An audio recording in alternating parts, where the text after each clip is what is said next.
Maybe we get a new intro next time. Yeah, we should rotate them. All right, welcome to another week of the Gen X Guys with JD and Len. And this is like our 87th episode, by the way. We're consistently pushing forward. Yeah. Well, consistent again is relative.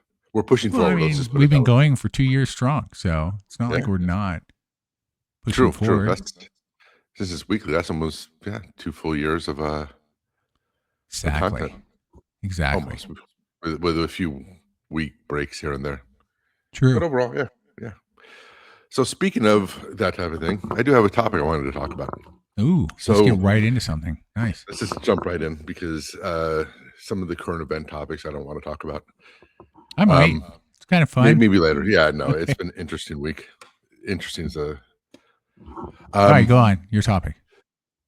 So for those who may not know, JD and I have known each other since the 4th grade. It wasn't until high school, though, that we really became close friends. We actually went to different high schools our freshman year. And then like the first day of actual class, we saw each other in the office, and then we pretty much been best friends ever since. So one of the major life events that we were together in was our weddings. So he was my best man and I was his. More importantly, his daughter was flower girl in both of our weddings. Yes. But that actually happened 30 years ago this year. So his anniversary is in July and mine's in October. So one of the things I've been thinking about was really just how do you feel about being married 30 years? I mean, 30 years is a long time. I mean, there's of course the 25 years, but 30 years is, we're full on adults now. Like our marriage, it's like, well, we're now rotating into a potential grandparents period of life. Exactly. And I was just kind of thinking about that. It was I think him and I both have seen it separately, but we have seen, and I don't know, even together, we have seen people who we saw got married, who dated, got married, and then after a few years got divorced. At our kids' schools, you see the same thing. Like, you may not have been close to them or whatever, or really good friends with somebody at, one of the classes for one of our 3 kids. But, after a few years, you'll see on Facebook that they got separated or something, something pops up and you're like, oh, I guess they got divorced. Right. So we're kind of seeing these things where, whether you want to call it midlife crisis or just whatever the case may be for people who, are married for a number of years, they kind of go through the cycles. And I think we've talked about this before also is, the change where we went from being fathers to kids that, needed us daily to being, just a very different relationship with our kids now that they're all over the age of 20, into their careers, their lives. Apparently don't give a shit about us as much anymore. Of course not. Very sad. One of us is an empty nester.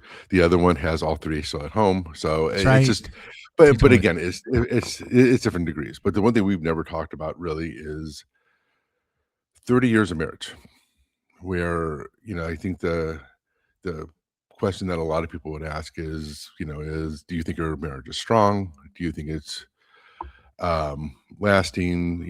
What makes a successful marriage? Like I've had that question asked by people, in my office. You kind of, somebody has a kid or something like that, and you start talking about those things, especially because some of them, were a good 15, 20 years older than, like they're in their mid 30s and we're kind of well past that.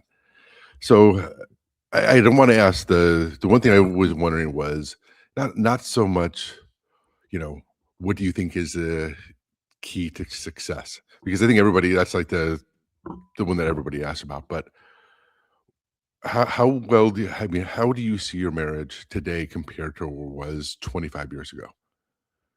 So I think the difference that I'm wondering is not what made it successful, but how is it transition? And I feel, at least as far as I know, that your marriage is still strong. But we're good at hiding it, apparently. We're good at really good at hiding it. But I think the question is, how has your marriage changed over the last 20, 25 years to the point where, it's just I guess that's just my question. How do you see it's changed? I mean, the change has been more about like early on. So to your point, like 30 years now this year for us, as well as yourself. And actually, we were together. Really, it's been 35 years almost, or 34 Something years, like somewhere around there. I'm sure I'm saying it wrong. She'll correct me later. But it was, yeah, anyway, 34, 35 years. So we're, it's an interesting question because in the beginning, obviously, when we first got married, we already had a daughter. And so for us, it was more about maintaining jobs, getting them to school. Marriage early on is more focused on, in that scenario, was around just providing, making sure we were there, keeping our kids. We were so busy with everything. You don't really think about any impact to the marriage per se. It's strong. I mean, obviously, we're here 30 years later. Challenges are generally just more about, how to help take care of the kids or who does what, and making sure you're just there for each other as far as supporting when someone needs to go work longer or something along those lines. I think that's early on, 25 years ago. That's the impact. I mean, I have 3 kids. My life revolves around them, for her as well. And so the marriage, it was great. There were no problems. I think probably because a lot of times we're just mostly focused on what was going on with the kids, right? That kept Yeah. us busy. I think it's more in start thinking about the last 10 years, to your point, which is where we have now the kids moved on or they're not living with us per se. That's where it gets interesting because now you're more to just the two of you. Like, what do you do? And, are there things you can do together? It's really changed. The reality is we're still similar. We don't do many different things, or we don't do a lot of things that we did in the past. When we were younger, obviously, you traveled a lot more as far as taking kids out, parks, those sort of things. It's not really the case now. Much more travel. Yeah. Now it's more about we travel, like what'll be fun for us, or maybe it's a family gathering together. But yeah, I'd say, I mean, there's always,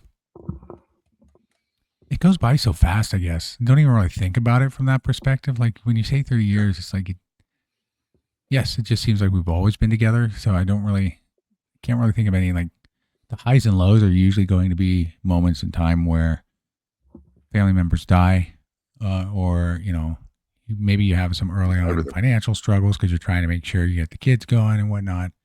And you overcome those. I mean, those can be stressors, but in the end, yeah, I think like to your point earlier, like how's it successful? Well, everybody's different. I can't really tell you why it's successful over another. No, there isn't. And everybody's always interested when they find out that she and I went to high school together because they think we're high school sweethearts, is where they jump immediately, which is not the case because we actually did not date nor even consider dating in high school at the time. We were just friends.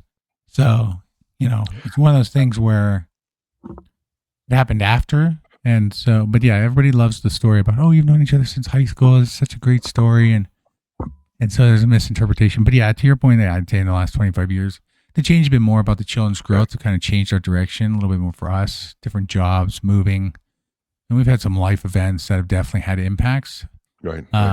Which I think definitely haven't hurt us. It's definitely made you stronger. Yeah, it made us stronger, made us, just more adjusted to the reality. And everybody knows as you get older, things change anyway. But yeah, that's my take, at least for, the last 25 years. I think it's just funny because what I always say when people, like when that would come up, if I'm ever around, is in my head is, I always think about it. If somebody would have said on our graduation day, that you two would have been together, I just would have laughed. You two together wouldn't have been. Well, I wouldn't. Yeah, I think all of us would have laughed. Like, yeah. Well, I mean, especially if you're Gen X. But I mean, JD had the Iron Maiden concert T-shirts, black jean jacket, long hair. He was the stereotypical. He wasn't a stoner, but I mean, he was Maiden's in the running for Rock and Roll Hall of Fame. Fucking finally. Anyway, continue. Wait, it's funny that Maiden is and Pink is as well. But anyway. We can talk about that. Nothing against Pink. It's just kind of. We can talk about that after. Anyway. We'll talk about that after. Okay, go on. And she was, she was in a different group. I mean, she did her hair, and she, she was. Well, it's the '80s hairstyle. Yes, it was an '80s hairstyle with I'm going to say Aquanet, and it's going to piss her off. Oh yeah, it She was hates Aquanet. it. Yeah, I know she'll swear up and down on it, but but yeah, she had the huge hair, makeup, dress, and all that. Like they just it was a John Hughes film, right? yeah. Because you guys were honestly opposite ends of the tracks. And again, I had classes with his wife, and of course I knew JD.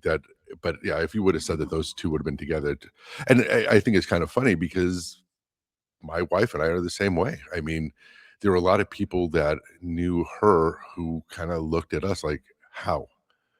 Because she was, my wife was a She's student. nice and generous, and you're a dick. I agree.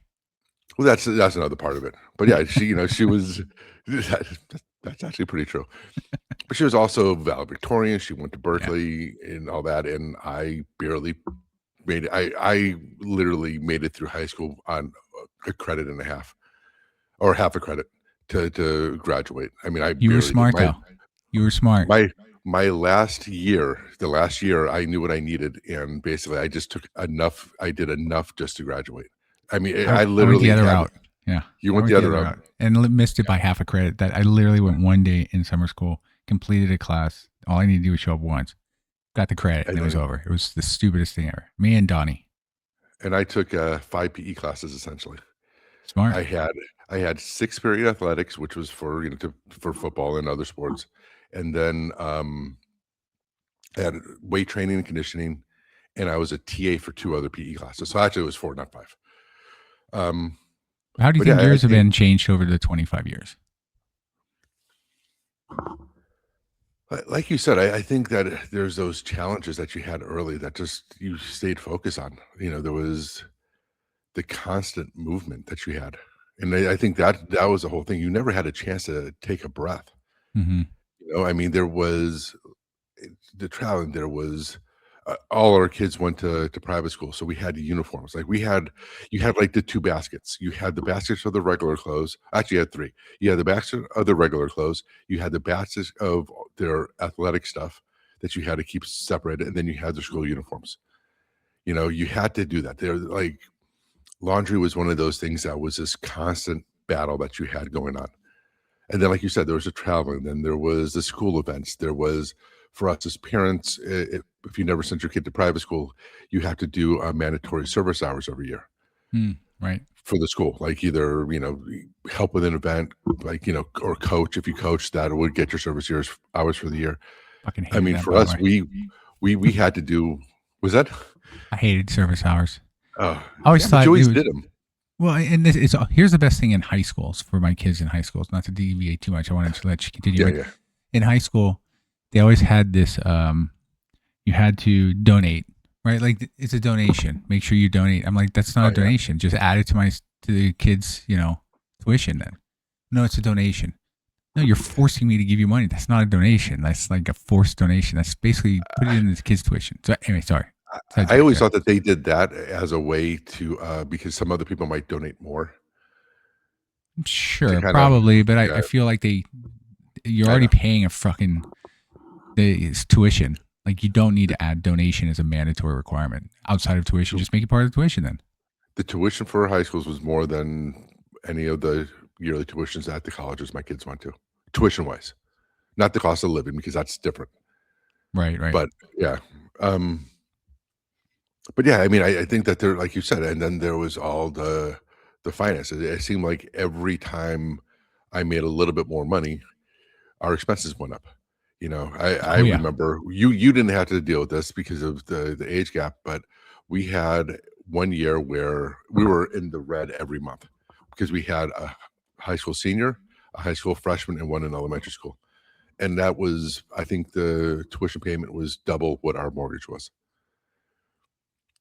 All the tuitions together. So, and it was just, and you know how senior year is, and then there's freshman year because now there's a new iPad requirement for the freshmen. There's this change, there's that change. And for senior year, like you said, there's these events, and there's prom and all these other things. It's funny. I think again, and I've probably said this before, is I think the biggest transition we've had is for us travel. Like you said, I think before our travel was 100% kid centric. We never, even for anniversary or Valentine's Day, we did stuff with our kids Right. on those days. We did way more stuff on our anniversary with our kids than without. And for anybody that says, it might look at me as being the guy and think it was as much her idea, if not more, than mine. Right. It was just something that we felt that even though, the anniversary is our wedding, they're part of our marriage. So having them with us on our anniversary dinner or going out for something like that on that day, to me, and it's still that way, feels natural. And again, I know there are probably some women out there that will probably disagree or think that I'm being that I was oblivious, but I can say 100% my wife feels that way. But it wasn't until the last few years, I think the big transition for us is actually traveling on our own. Like the first big trip we took was post COVID, like a year after COVID, Right. where we did a 3-week trip to Korea. And it was the first time we took a vacation. Actually, we didn't even do it alone, just us two. My sister-in-law came with us. So, but we've had a few of those trips in between. But yeah, I think the travel. But I Well, one think thing we should also mention is you and your wife, like you were only dating for how long before you actually got married? Like I said earlier, for us, it was like 5 years before we got married. For you, it was like 6 months. uh, less. I probably knew Yeah, I her know. for I'm about just 6 months guessing 6 before months, we got but married. So the way we met was I was a personal trainer at the old 24-hour Nautilus, which is now 24-hour Fitness. And I met her. She came into the gym in late January, and I did her training appointment. We had mutual friends. It wasn't until June, I think, that we had our first date. And then we started dating shortly after that. And then October, we got engaged. So I probably knew her 9 months. oh, Knew so her, not just long. dated. Okay, About so you 9 knew her months. longer. Okay. Well, yeah, But but your it dating it period. I dated got it. dated period was, yeah, about 3 or 4 months before we got Nice. engaged. So Yeah, so people know. One day, never met her in person. He brings her by the first time, never let me meet her, and then he tells me, "By the way, we're getting married." I'm like, what, dude? it was I think I'm trying to aside from people that I knew that knew her were all because of the gym. Like, only the Yeah, people that I of was course, that friends with makes at the sense. gym knew it, and also, a friend, Rick, knew her as well, but, um, I the first time I met her parents was when we were engaged. So, yeah, Mm, it was a little bit there was a little bit of that whirlwind type thing. So, yeah, it was right. pretty cool. Even, like, when I met her sister, um, and my future brother-in-law, which is always a funny story as well because I kinda jumped in front of 2 people with our engagement. So, the funny part is to kinda give a little bit to back up a little bit to when my wife met his family for the first time when we announced engagement was went over his house, and who was there was his mom, sister, and his future wife. And so after we came in, announced everything, blah, blah, blah, I remember the 4 of them were talking, and him and I were off to the side, standing right by his dad's chair, which is right by this window, and we're just standing there, and he's like, "So," and so I asked him if he would be my best man, and he kinda was like, "Well, I guess it's," it was just one of those funny exchanges where it's like, "Well, I guess I'll just bring it on and ask you the same thing," something like that. I don't remember Well, exactly, yeah. but So here's the story exactly. No, you're pretty much on the head. Like you came over, you introduced, you go to ask me. So previous, like a month or two earlier, my cousin specifically, had announced they were getting engaged to get married. I think before that, someone else had announced they were getting engaged to get married, and my wife and I wanted to announce it, but we were being thoughtful and like, okay, we'll hold off. We don't want to like looks like we're just trailing on everybody. And then this guy comes over, tells me I'm getting engaged. I'm like, fuck it now. Now we're gonna just here we just go. announce. So that's why I asked him, oh yeah, you need to be my best man. And yep, and that's just kind of how it all kicked off. Yeah, it was very unceremonial when it's just kind of funny. It's like, "Ah, fuck it. It's whatever now at this point." Exactly. So But he still jumped ahead of me. He got the wedding first by a few well, months. we knew when we wanted to get married, to be honest with you. We You knew always when you knew we wanted wanted to, but it just 4th of July. I was gonna say, but it just didn't line up that year or the next year. Yes. But close But enough. But yeah, so it's interesting. But I think hearing what you're saying and what I said, like for those who succeed and those who don't. I mean, there's many reasons why many don't succeed. Either they went in with belief that each would change and just decided to, versus the relationship was never really one that was really strong to begin with, maybe, or one's not present daily. Like again with kids, like maybe one's the one taking all the challenges of dealing with the children, and the other one's not helping. I mean, there's many reasons you can hear out there. For me and for yourself, it basically, it's similar. We both had, there were no main events in our lives. I think back and go, God, that was close to ending it all. Never felt that. It's more about there were so many things that were going on. It can be a challenge in the sense of like making sure we're aligned and doing things together, but that was it. I mean, those are far and few in between. So not everybody has that. Like my parents were married for over 30 years before they both passed. Yeah.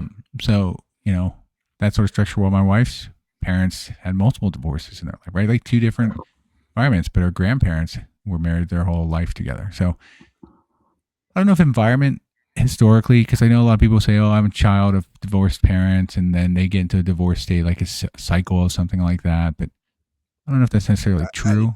But see, I have a theory on that. I think if there's one thing that I think makes a successful marriage is there has to be a tie that binds you together. And it can't be something superficial. It can't be kids. Because again, right now you don't have the kids. So it would if it was just kids, just that obligation of being a parent and being around for your kids, you guys would probably be thinking about separating. I think that there has to be a core value that you guys share. And I think when I say value, I don't mean it like in a religious or whatever. I just mean what's important to you. Right.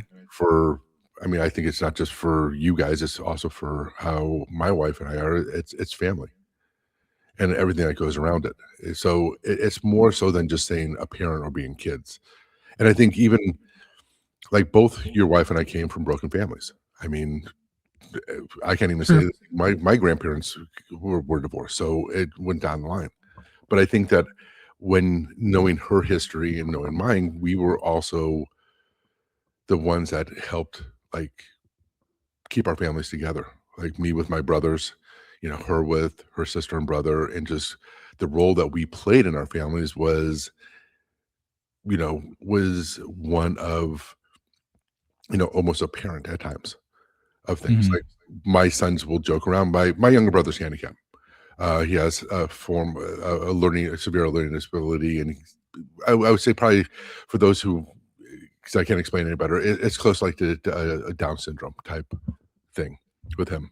So he is somebody that would need care for the rest of his life, and since he was born. And my sons always joke around that he's my oldest son, and so my relationship has been older brother and dad. So, and then, there's stuff like even with my brother growing up and so on. And I know Audrey his wife had a similar type upbringing. And then you and my wife have had a different family upbringing. Like you said, your parents were together, had a strong marriage that worked.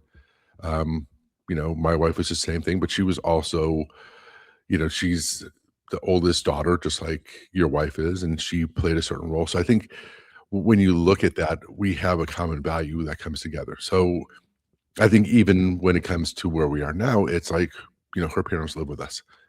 And to me, that's just like, okay, it's not a matter of there has to be discussion or I'm not making a concession about it. But it's the same thing on my side with her knowing that I'm taking care of my brother forever. It's not oh, well, I didn't think it'd be this hard. There's that common value that we have going forward. And then, with things, even though, you're an empty nester but it's not like you probably joke around that your kids, aren't as involved, but you still are heavily involved. They really aren't. They don't love me. Well, we always say that like we can't outlive our wives. We can't outlive our wives because they'll take care of our wives. They won't take care of us. Oh yeah, my sons. As long as our wives are around. My sons and I have come to an agreement. If I start to become more of a detriment, they're just gonna put me in a home. But their mother, they would always take care of. Dude, you're in the desert. They got to do the old mafia style. Just take you out, dig a hole in the desert. Well, they said they'd put me in a home. They didn't say what the home was. That's a good point. They can call the home It's right all, at the it's all how you interpret things at that point. Actually very true. Well, I've always told my sons, my grandmother who raised me, I absolutely love her to death, and I owe her everything, but she's also the single most frustrating person in my life, and I've always told my sons to, if I start becoming that guy, that parent who is, like, delusional or like I shouldn't drive anymore or something like that. You probably shouldn't drive anymore, personally, but it's fine. You're Yeah, still well, out there. who shouldn't be sitting down for a long period of time? There you go. It's Both true. of us should be driving to work. But I've told them to call me Nana as a reminder if I Nice. start acting a certain way. So I've told them that, but I do think that and I think the other part is, I think that you hear people say it, is, when people say 50-50 or 100-100, or, they try to put a percentage, but I think the one thing that I noticed over the years, and I'm sure you've probably seen it too, is there are times where each one of you falls short, where in Sure. a marriage, somebody's not pulling their weight, and it could be for various reasons. It could be because work is too much, or, you have a medical issue or something like that we've had over the years. And I think that that's when people start trying to look at percentages or who's doing what or weighing it, or I think that's where you start getting into a thing, because if you don't trust your spouse or your significant other, that they're doing what they can when they can. Again, over 30 years, there are times where my wife pulled the majority of the weight and I was falling way short. And I'm sure that there are far less times that I did the same. So I think that also when people start trying to weigh things or looking at, like, who's doing what, or you didn't do this, I did this, where you start creating a tick sheet about who does more, that's also where I think that things start to fail. Yeah, I mean, but you got Where to be able to talk. So if you can't talk, oh you yeah, get to a point where you're not talking, then that's a problem. But yeah, I agree. I think there's many different things that contribute to long time, like marriages last a long time, and those that don't. And you can't really pinpoint one particular thing. I mean, for each marriage, you can pinpoint probably why, but there's no common thread as to why people yeah, end up there per se, or why one success over another. I mean, you can hear people who've been married for like 70 years can tell you, how have you made it last so long? And sometimes they're like, I don't know, I just, she does her thing, I do my thing, or they do their thing, I do my thing. So yeah. it really doesn't matter. Yeah, I never really looked at it from that perspective or in depth. And I know my daughter's getting married this year too, so she'll be starting her journey soon in her own wedding, and then we'll see what goes from there. I know, 30 years. Wow. It's really crazy to think about. I mean, that's yeah. Yeah. It is, to me, it's just one of those things where, like, like my brother and sister-in-law, they're going to be 30 years next year, Yep. and so it's just, like I said, it's just one of those interesting things, because I think, like I said, I think people get to that point where we're well past the age now where, our kids, where we're parents anymore. So it's just what I was thinking about earlier, and I think maybe actually your daughter's wedding kind of triggered that as well. Yeah. No, makes Just one sense. of those Good things I was timing. thinking about. Yeah. Yeah. It all lines. All And right. my in-laws are at 60 years this year, so that's another thing, because we're actually Oh, trying to dude, that's do a road awesome. trip with them. Yeah, Yeah. so Good that for was them. a few little triggers that made me think about it. Nice. All right. Let's switch it up.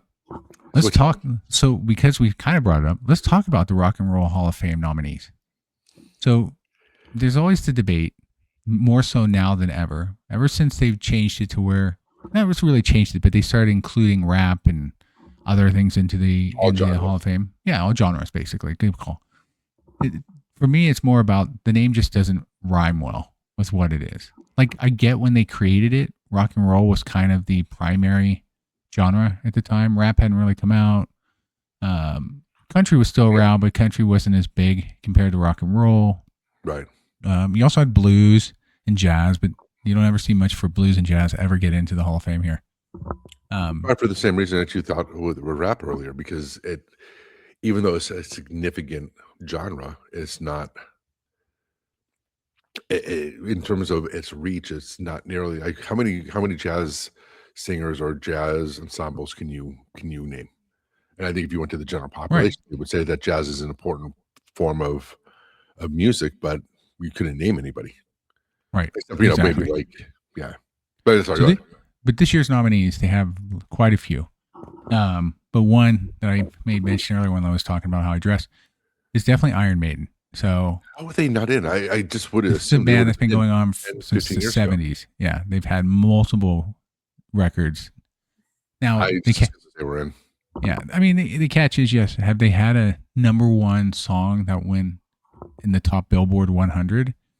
No, not necessarily. But they've had relevant?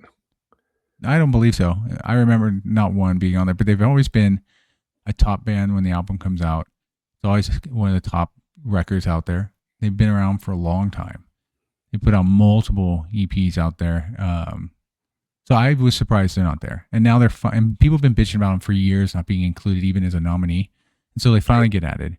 But then you also have Phil Collins, who's, fighting a battle to stay, he's deteriorating fast. So I'll give you the list. Here's the list, okay? In case you don't know. So we'll start from, I'm just looking on the actual site right now. So you got the Black Crowes, Mariah Carey, Melissa Etheridge, Billy Idol, Iron Maiden, New Edition. You can look at you can already see just a flux of different genres right there. Yeah. Pink, to your point earlier. Shakira is already being listed for that. Wu-Tang Clan. Then you also have Jeff Buckley, like I said earlier, Phil Collins, Lauryn Hill, which I think of her more with the Fugees more than, she definitely had one great album that I can remember. Yeah. Not saying she didn't have others. I just remember the one. In Excess. Yeah. Then Oasis, Sade, which I only remember her from the 80s. I haven't seen anything since. She may have. And then Luther Vandross, who, Len has a personal feeling there. And then Joy Division / New Order. I'm not sure who that is. That's it. There's your nominees. I want to say New Order was a 80s modern. Yeah, probably. Yeah. But you can select 7. So it's not hard for me. Out of that whole list, Iron Maiden's first. New Edition I love as well. So that was right there too. And I think they should be in there because they're one of the first they were one of those successful bands that when they split, they still had top chart albums individually. This comes back to an episode we did about super bands in the past. Yeah. So Maiden, New Edition. I would say Phil Collins as well, because not only he's already in there for Genesis, and he's done a lot more single than he did with Genesis personally. Well, he also made Genesis relevant again. He did. Well, yeah, when he came back, because Peter Gabriel ditched him at one point. But that's where then it gets to like, okay, so those to me are like automatics. Wu-Tang Clan is probably an automatic for me. I would say Wu-Tang Clan, yeah. And Luther Vandross. What's the criteria for the Rock and Roll Hall? When you look at, I don't know how the nominees get selected. Well, no. In terms of but I guess that's a good question, because it's like, if you look at impact to popular music, right? Whether it's metal, if you being more metal, obviously Iron Maiden is one of your favorite bands, but I think that if you ask anybody who's a top 5 all-time metal band, I think most people, especially in our generation who are into metal, would have Iron Maiden up there. They definitely ones they could list. Yeah. Right. And then when you look at things like Phil Collins, he was all over the 80s and 90s. If you look at his reach for a 20-year period in popular music, it was huge. The songs he did, one of the best Disney soundtracks of all time with Tarzan. When you go through the list of things that he's done, and then when you did Brother Bear. Brother Bear, that's right. Yeah, fuck, I forgot about that one. But then when you look at like Luther Vandross and his reach, and you kind of go down the list, it's like, what I wonder is when you look at those people that had impact over that many years and in the past, like how would a Shakira or Pink get picked above them? So it's not to belittle their achievement, but I think it's just always it's interesting to see how what the selection criteria. Like I think a lot of times when it comes to these votings, and we've seen it with other votings, like with the whole NFL debacle that they had with no Belichick being. Like I said, I was either way. Didn't matter to me. I know. But what I'm saying is, I think that'd be interesting to see like when they actually make the selections, what not so much what the justifications are, but what is the reasoning for your voting? Like, how would you leave an Iron Maiden off versus like if somebody picked Pink over Iron Maiden? Now, again, is it going to be because you think that depends on the voter? I mean, so to yeah, your point, like a lot of it's fan voting too. So fans can vote. So that will drive a lot of decision. okay, Right. So keep that in mind. Fan voting plays into this. The question you're asking, though, I think is relevant. Is like, but how did the Hall, come up with the list of those to put as nominees?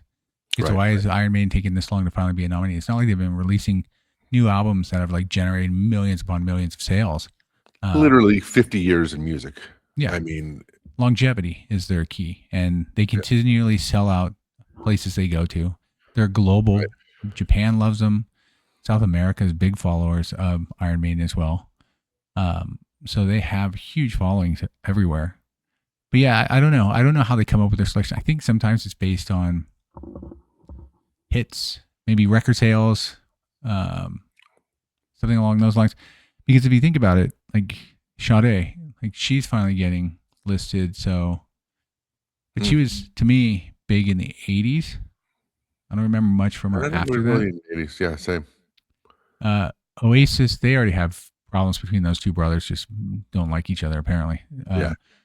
New Edition to me is a good example of one where they started in the early 80s, first like real successful boy group outside of, the Jackson 5, first coming out really, that I think of was the first true boyish group. The New Edition came in.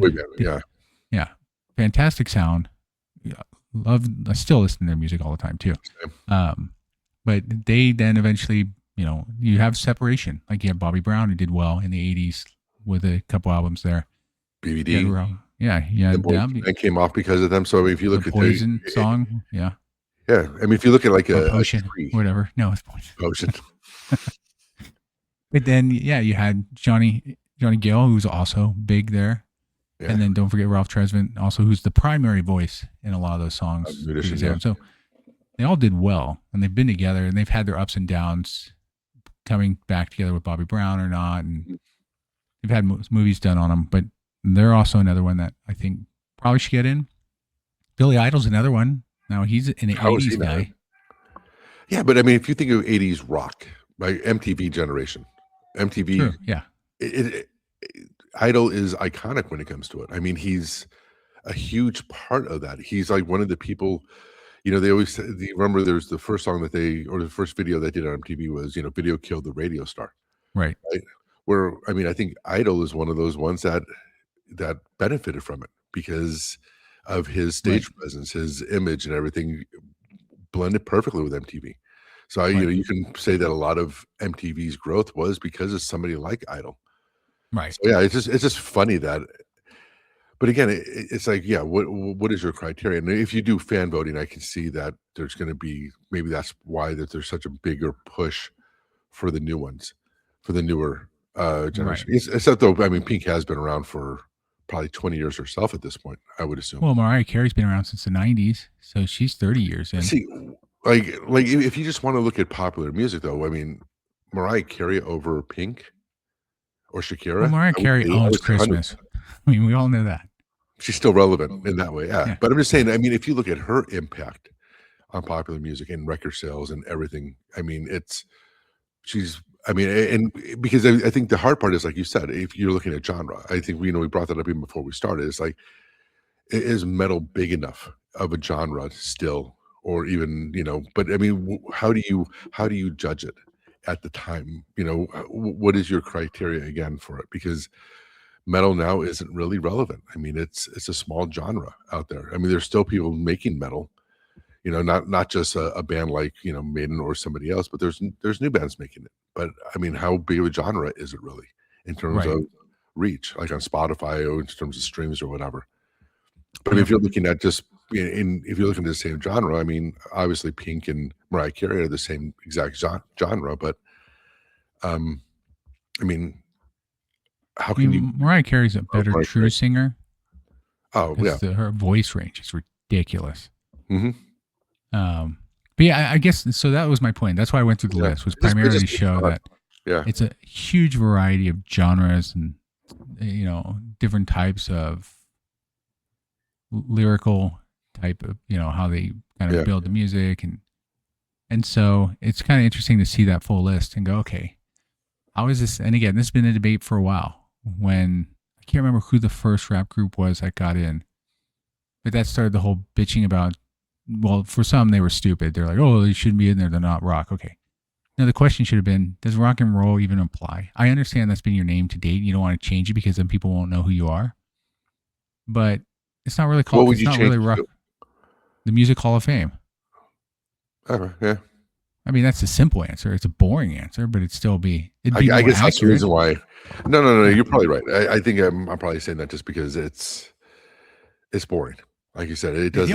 It is boring. It I just, agree, but yeah. if you Yeah, want to you're right. represent You're right. truly what this represents, it's not rock and roll. It's all music. Yeah. And any type of genre. And then they're no longer pigeonholed to this concept, people bitching about them being rock and roll. It's like, who cares? If we're saying this is now a place where we want to bring the best musicians to have ever played throughout, history, basically, which is what Hall of Fames are, Isn't that a then given though at this point? I mean, like you said, it they've is. been But doing the this name for to me 10 is to still just 15 an years. irritation every time I hear the list. It's an Maybe it's something, irritation. Okay. and I see it in a lot of people making comments. Okay, boomer, And get The over it. irritate, Just well, deal the with it. irritation for me is because of those comments. I'm like, well, just change it then. Yeah. But there will be some, like we've talked about in baseball with designated hitter. There'll be some people who'll be like, well, we want it to be the Rock and Roll Hall of Fame. That's what it's always been called. So you can't win. Like, it doesn't really matter. But I just find it always interesting, and that's why I brought it up, is because the name, although made sense when it was originally founded based on what was truly available kind of back then, again, even though there was still jazz and blues and whatnot that existed as well. Big bands, don't forget the big band era as well. I mean, you got those as well. You have your crooners, like, Is that the Frank Sinatra? Sinatra's and those guys. Is he Um, in? I'm not really sure actually. I'm almost certain he's probably in there, but yeah, I would say it's just a labeling thing, and it's kind of interesting that they all these bands. But I'm excited for hopefully Maiden finally gets in. They should have been in for a long time, personally, in my opinion. And yes, I am biased to Len's point, but it's just because But again, I've seen that they've had such a huge following, like they're selling out still stadiums. So, by the way, Frank Sinatra is not in the Rock and Roll Hall of Fame. see, so then what's the criteria? It just means that it really, right now it's almost feeling like, how there's a Hollywood Walk of Fame? Yeah. You have to basically pay for your way Yeah. onto it. Yep. Which is just funny because people act like, oh, they're being honored with this. It's like, no, they're not. Right. They're not being honored with anything. It's not like they're being put in there because some committee thought that they were worthy to be put on it. It's because you paid for your way on. So it almost, like, I guess right now, just kind of talking about it, it almost feels like the Rock and Roll Hall of Fame is the same thing. How can, if you want to say that it's impact to music or blah blah blah, and you don't have a Frank Sinatra on there? I mean, in terms of impact to music, he spanned how many years, and he was, like you said, crooner. He was it. I mean, nobody could touch him in that Right. way. Well, and so So to that point, bringing this up actually his own one. You make the fact, I looked this up, and they're considered as contributors, early generation contributors, but they're not in the Hall of Fame per se. They're just listed as early contributors to music, which would be Frank Sinatra, Dean Martin, Ella Fitzgerald, and so forth. I'm like, no. See, what this music? is What why I have music? exactly. But this is my point. Mozart would be an early contributor as well. Exactly. Same with Beethoven and all Go, this. go I ahead. Go ahead. agree. But that's why I have a problem with what they're doing. This is where they're not consistent. Right. Like, right. you can't say they couldn't get him because they weren't rock. They predated rock. And so we're Rock and Roll Hall of Fame. But then now you've changed it and you're like, you know what? We're going to allow everybody in, which is just, we're going to become more of the Music Hall of Fame because there's less rock bands for us to bring in, basically. And still, we want to maintain relevancy. Well, then go back and change it then. Start bringing in the people who actually set this all up, the different genres, who should be true. Like, it's fine. It's a joke. Someone else should just come up with a Music Hall of Fame and put it for what it truly is. So, anyway, fun times. All right, that's it. I'm going to stop bitching about that. But yeah, so we'll see. We'll see if they get in. And I'm hopeful for. I think up to 7 can get in. So depending on the votes. I guess go out there and vote. Yes, put your votes in, everybody. Go to the Rock and Roll Hall of Fame website. You can see the nominees. You can put your votes in. Remember, put Maiden in. What's that? If you're Gen Xer, then you have to make sure that you vote for Maiden, just because it's Gen X. I don't know if a lot of Gen Xers also enjoyed Maiden. You're voting for your generation. That's what it is. There we go. I like that. Well, in that case, you got to get Phil Collins. You got to get New Edition in there. Luther Vandross as well. Mm-hmm. Wu-Tang Clan, because they're also part of that generation. Yeah. See, there you go. That's our new criteria. We're just voting for Gen X bands. Exactly. Yes. It doesn't matter the genre. We're just voting for whoever. Only votes based on Generation X. That's it. Yeah. There you go. Don't include new stuff that you heard later on. We don't care about that. We're telling you can only vote on things that were popular during the 80s. How about that? Only pick those that were popular in the 80s. If they weren't in the 80s, then don't even consider them. Right. There you go. Done deal. I'm with you on that one. All right. Good conversation there. I like that. I like that one. Not really, but because it's kind of frustrating, like you said. But so I know we got some time. I was trying to think if I wanted to touch this one or not. We generally don't get into politics or religion for that matter, because it's just this one touches boring and irritating anyway. And we can get really deep into it, and there's really no point. It's like, or at least not for here. Maybe we do a different show that's only political driven, and then that would be something different. Right. This one we try to be open, just talk about different things, not be so pigeonholed in it. But anyway, I have to talk about the fact that we're now bombing Iran, and we killed the supreme leader. Mm-hmm. And then at 2 a.m. in the morning, when everybody's awake, obviously not, being facetious there, Trump announces we've basically decided an Operation something Fury. I can't remember what it's called. Night Fury. Yeah. I'm joking, but go ahead. Fist of Fury. That's what it is. So we started bombing. So did Israel. And they were able to kill the Supreme Commander. And he uses this as sort of like a few months ago, obviously there were a lot of protests in Iran. They were tired of the whole Islamic regime running this whole thing. They wanted change. They've been trying to get change for a long time. So they're protesting. And Iran eventually started basically killing protesters. And that kind of died down. And then Trump decided to get involved now. I don't know why, but he did. We don't have a clear understanding of what exactly he's doing. But he did say in his 2 a.m. meeting or note that, this is their time, the Iranian people's time to do a regime change, basically, because they're basically taking out the leadership. And without leadership, now the masses can finally step up and hopefully change it and make it something ideally better. I don't know if that'll happen. I guess why I bring this up is not so much to talk so much about this point, but it's the same story over and over again.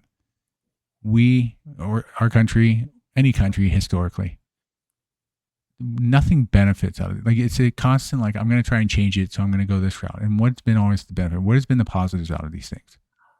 Like we did with Iraq. We got rid of Saddam Hussein. Right? We went in just recently, got the Venezuelan president out because felt like that was needed to arrest him. I mean, there was a warrant from whatever, but I mean, come on, there's warrants everywhere in the international community for almost every. I'm sure Trump has a couple of them too. Yeah. Netanyahu has one. Yeah. The reality is nobody really acts on it, but we acted on that. And the whole goal was we were going to make a change there. That didn't happen. Now they have our VP who really was the president's lackey. So it doesn't matter. He's still the same person. But I guess, and this is just dumb because I understand, look, yes, it would be great to change it for the people there. But at the same time, there has to be an understanding that there's someone who's going to step up and really take that. Because if you just leave a power vacuum, whoever can grab it's going to go. And we do this, as a country, we've done this way too often with these bomb raids, regime changes, and it never benefits us. And it sometimes makes it worse. So I guess just history repeating itself is irritating. Okay, and let me say this. Obama did the same thing. Clinton did the same thing. So it's not... We didn't bomb them, per se. They did sanctions and whatnot and stuff like that. But Obama did a shit ton of bombing. I mean, it's all started since Carter, really, in the sense of when the embassy hostage took place with Iran. Yeah. That's when the hostilities took over. And it's been hostile basically since 77. Oh, you're So, talking or about with Iran. 79. Yeah. I'm always torn. I mean, because what I think is interesting is that there's the idea that this regime we know is bad and what they do to people and how they treat their citizens. And the idea is that it has to be better than. Like, let's just try because how can it be any worse? I don't totally agree with that. I mean, I'm always torn because I look at it as somebody who leans libertarian. I don't think we should get involved in foreign wars or doing these type of acts that we do.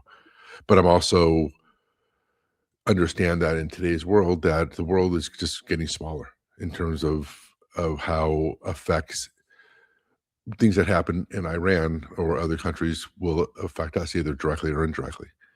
Um, I think one of the interesting things that you're seeing though is you see a very different take in our country with a lot of the protests about it between people who are of Iranian descent. Same thing you saw with Venezuela, and then even like Cuban descent with that, where you're What about seeing that. Palestine, Israel? Let's not forget about that conflict that's Yeah, still yeah, yeah. technically ongoing. But I think what's interesting is seeing how people's viewpoint is inconsistent, in terms of American politics, of how they look at us about where we should be involved and where we shouldn't be involved. And I don't think that there's one answer. And I'm kind of almost saying this out as rhetorical because, when you see people, when you look at the people that are celebrating what happened in Iran, they're Iranian. It's not a bunch of rednecks or, war mongering people here in the US. You see Iranian people celebrating this, and they have Right. their flag with the US flag celebrating, and then you have a group of people who are against it. But I think it's always how the message is portrayed by some of these groups that is what frustrates me. Again, it's a very inconsistent message. Like you said, it just depends on where you line up politically, almost, and who's president, depending upon who or how you're going to be for or against what's happening. So it's kind of interesting to more see how people are viewing the events that are happening, rather than, because like you said, Americans have been doing this regardless of president, regardless of whatever, for decades. If you just want to talk about Iran, but I mean, even that before then, we were playing, politics before you and I were born. So I mean, I think it's just more of the same for American politics about getting involved in foreign disputes and trying to shape regions to suit our national interests. I think it's interesting when you see with today's modern age in terms of social media and how news is portraying things, where we grew up at a time where our view of news and how news was reported was very different than today.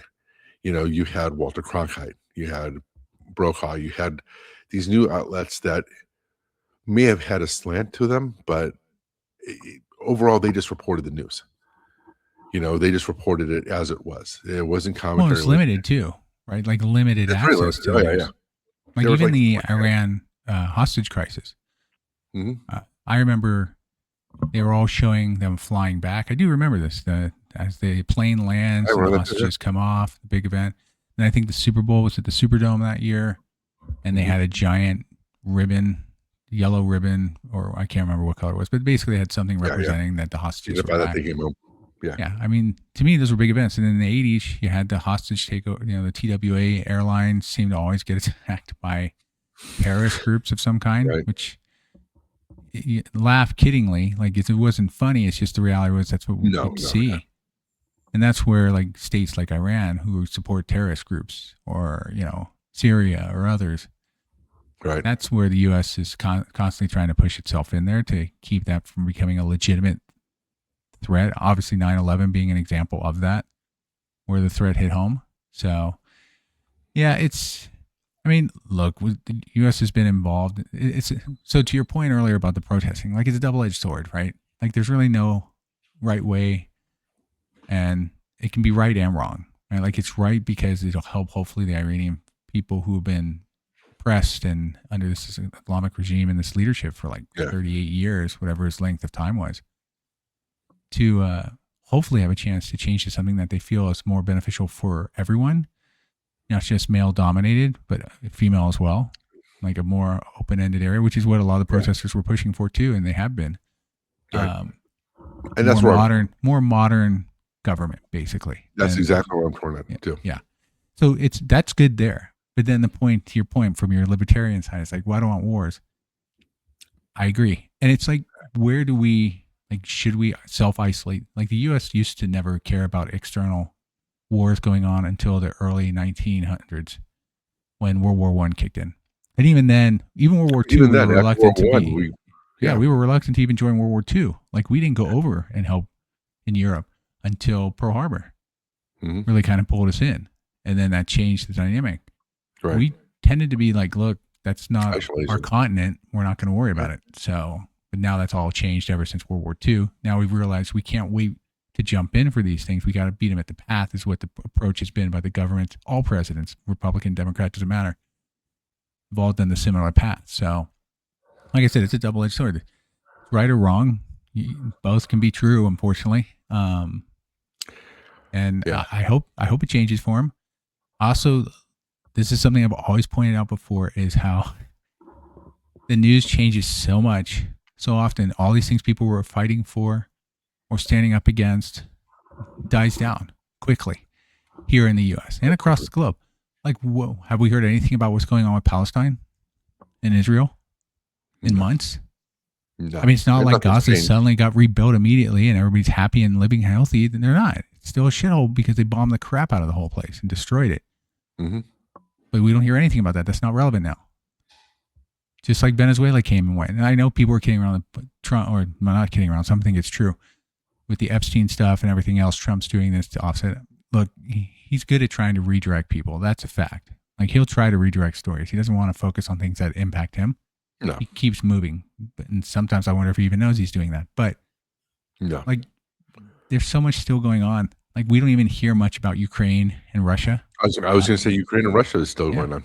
Yeah. 100%. I mean, that was the one that started like the whole thing during Trump's administration. Even prior to Trump. That's happened on Biden. So I don't know. It's from an American standpoint, you either have to take an isolist type, which I know people disagree with this, which is fine. I'm throwing it out there. An isolation type mentality where, like, if no one in the U.S. wants us to deal with wars, then we shouldn't deal with governments in general outside there. Like, sanctions don't do shit. They really don't. Tell me a sanction that's actually ever made a real change. Well, think about it. We've been having sanctions on Cuba for decades. Yeah, forever. And all we did was hurt their growth. And I get we don't like the leadership, but it doesn't matter. Like, if you have like China, for example, shouldn't we be doing sanctions on China because we don't like communist governments? And Russia?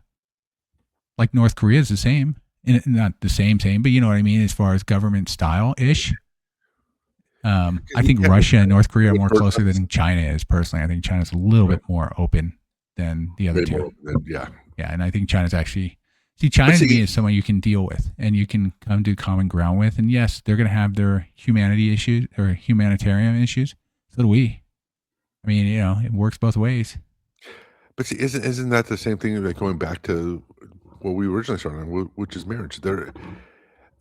I think, like, when I always say that I lean libertarian, libertarians have this very black and white view of how they view the world should be, and I think it's unrealistic. Even though I think, like you said, in general, I think we should do this. If you have these, I think one of the problems with how some parties talk is they talk in these almost absolutes, and then they contradict themselves, when power changes for them, where you just see this whole, well, it's different in this case. You know what I mean? They constantly change where the goalpost is. And I think that's one of the things that you see all the time happen is, if we were to intervene, if you look at what's happening in Iran and in terms of how they treat women out there, especially, let's just focus on women. It's something that, what I hate is when people make the comparisons where it's like, well, is U.S. any better? It's like, yes, it is head and shoulders better in terms of how women are treated. But people will justify things. And it's like, but then you start to get into those conversations where the argument is never, why should we? It's, they do these comparisons or they bounce back and forth. And it's like they move the goalpost around to suit their narrative. But I think, bottom line is one of the hard things is looking at things, in this particular case. Should we have gone into Iran? I mean, is it really relevant overall? Is it really relevant to why we went into Venezuela? But I think that's the hard part. It's you don't know why the U.S. is going in. There's of course the oil thing, or you can even say the terrorism thing. Well, they do all these terrorist acts. Well, then you can say like what happens in Israel and Palestine. It's the who started it first. Is everybody who's actually doing the retaliation? Who is actually the initiator for it? Would there actually be terrorists if we weren't being involved in these areas? But then when you look at America's best interest, I mean, obviously we care about our best interests, as we should. Right. It's no different than your own household. You're going to look at people are going to vote for their own interest in their own household versus, what is the betterment of the country as a whole. So I don't know. I mean, I don't think there is a right answer because again, there's so many nuances with it but again, what is the intention for it? Like why are we actually out there? And I think everybody has their own reasons and they're probably all true to an extent. Is it a distraction for Epstein? Is it for women's rights? Is it for this or that? So, yeah, there's always a little bit of truth in everything. Like all things can actually contribute to the overall story. Yeah. But yeah, I know we usually don't go into these, but it's been we don't go into it for a reason because we could be here for way too long. And there's plenty of people talking about it right now, so we don't need to necessarily bring it in. But we'll see how it goes, I guess. And we'll see where this one ends up compared to all the others, which are still in flux. Yeah. So that's why I don't think much. We did nothing but just create more instability. So we'll see. Yeah. All right. Hopefully we didn't. Yeah. On that note, let's end this episode. Hope everybody. On this uplifting ending. Let's. Once again, we appreciate everybody who listens. Make sure to subscribe and follow us. We're on all platforms. We also put this video up on YouTube during the week as well. And we have a Facebook page. Feel free to follow us there and Instagram as well. But we'll be back next week. Everybody enjoyed this week's episode and we'll see you then. Take care. Yeah.